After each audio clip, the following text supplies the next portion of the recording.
Something crazy happened in the mobile gaming community this last few days, and that's exactly what we are going to talk about in this video. So if you're new here, welcome to my channel. For those of you basically living under a rock, Warzone Mobile finally announced its release date. Yes, I'm talking about the global launch on the 21st of this month. This is something we knew would happen, though most of us didn't know it would be this early. But that's not the crazy part. Literally the next 2 days, BloodStrike shifted the date of its release to the same freaking day Warzone is to be released, and that's something I don't think anyone anticipated.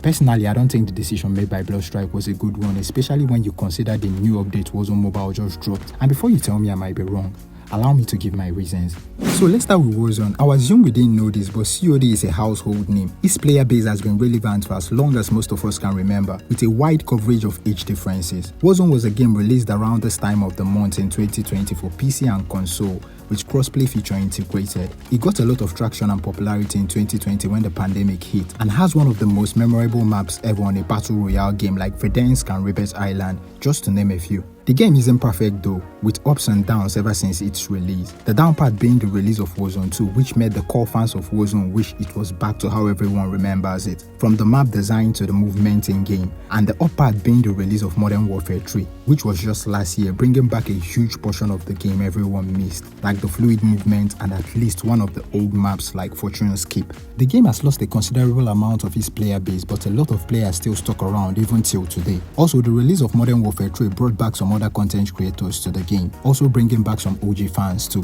When I was first introduced to Warzone, I remember telling a friend I wished this game was on mobile, and I think I can confidently say I wasn't the only one wishing for this to happen. And then it happened. Activision announced a new kind of Warzone under development coming to mobile. Just like that, the hype went through the roof. Mobile gaming content creators like iFake, Bobby Plays, Yanrick, just to name a few, all talked about it in their channel, further stretching out the hype to people that might have missed it. Warzone Mobile promised to bring back Verdansk, the old map from the first Warzone, cross progression on all platforms, huge graphical improvements in a mobile game, and that even got the console and PC gamers wanting to get their hands on it. A better version of the game was released, which looked very janky then, but isn't remotely close to how it looks now, with more than 5 different regions having access to the game. The topic of Warzone has been on people's tongue for quite a long time, although there are quite a number of optimization issues. I'll talk more on this. I said all that to say this: Warzone Mobile already has a dedicated player base. On the other hand is the arrival of BloodStrike. The first time we saw this game, everyone had the same thing in mind, which was, this is just a clone of Warzone. To some people, it ultimately became that. This automatically gave it the name Warzone Lite, and I remember everyone calling it that. Now, some people were excited about it.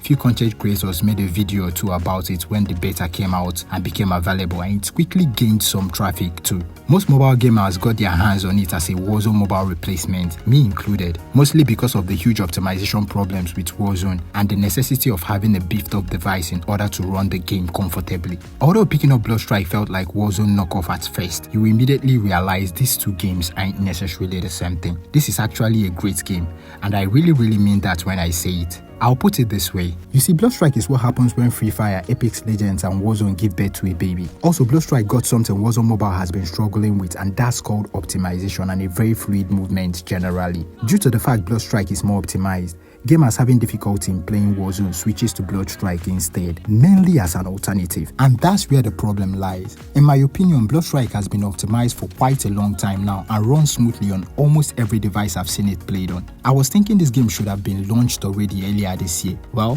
what do I know? The release date was announced a few days ago, and guess what? It wasn't on the 21st of this month. It was on the 24th of March 2024. The date was changed a few days after Warzone Mobile's global release date was announced. BloodStrike is already considered a clone of Warzone Mobile or a knockoff version, making the core Warzone fans shy away from the idea. Dedicated Warzone players are massive in comparison to BloodStrike, and the hype behind Warzone Mobile is quite enormous. It will be streamed by top mobile content creators, leading to more traffic of people downloading. And let's not forget PC and console players wanting to return to Verdansk and Rebels Island, while cross progression plays a big role in the background. Content on Warzone Mobile will be on every popular platform. Now, players that started playing BloodStrike because they couldn't get their hands on on Warzone would switch to Warzone just to play a game in which for some time they have honestly been waiting for. This will leave a few dedicated BloodStrike players actually downloading and playing BloodStrike. BloodStrike would be another good game that isn't appreciated or given the attention it deserves. Well, that might not be the case. See, the only redeeming quality BloodStrike would get is solely based on the level of optimization the game has. As we all know, this is something Warzone Mobile has been struggling with from the day it was announced, although you can argue it's a lot better now. BloodStrike, on the other hand, hasn't been struggling with optimization at all.